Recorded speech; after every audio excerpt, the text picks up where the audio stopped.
akosome serikali nebo kochutyi asikobit kokushikong kocheng walutiet kosubkei ak koimutyonoto nebo kemeut ne kamwa kole agenge county noton nebo Uasin Gishu en counties choton chekokomuch kongemak kosubkei ak nekokeborionchi kemeut en kebeberwek choton akot en kasarta noton ne agenge en counties chetiengei mising emetab Kenya en amitwogik. Kong'ololi ichek en kanaset noton nebo Eldoret komiten ak kandoik choton chebo dini komwa ichek kole nyolu en serikali koker kole kaib kakwautik choton chebo chokyinet asikobit koker kole kakicheng walutiet noton nebo kipchulyo mising en kasarta noton nekimong'u kora koet ropta koititoge arawetab taman en kenyini.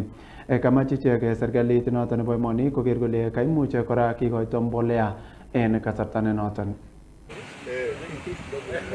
Tungeomba sana hizi madams zishughulikiwe, ndiposa sisi kama Wakenya tusikuwe tunategemea tu mvua, na tunajua janga kama hili bado linaweza rudiwa.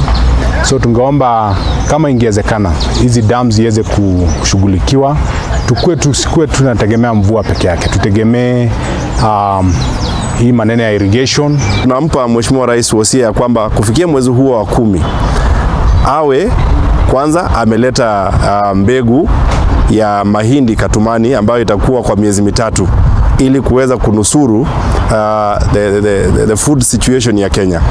Pili, hawa wakulima ambao wengi wao wameingia katika mikopo ili kuweza kupanda mahindi na mimea mingine mwaka huu, hawana uwezo wa kuweza kurudi katika ukulima mwaka ujao, ama hata ikiwezekana mwaka huu kama kutakuwa na hiyo mvua ya El Nino jinsi watabiri wa hali ya hewa wamesema. Kwa hivyo tunamwomba Mheshimiwa Rais atoe mbegu na mbolea bure. Madeni ya wakulima wa kahawa iliondoshwa.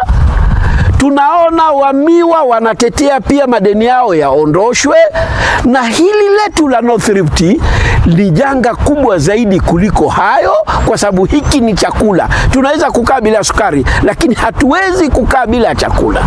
Kwa hivyo Mheshimiwa Rais aliangalia hili kwa dharura.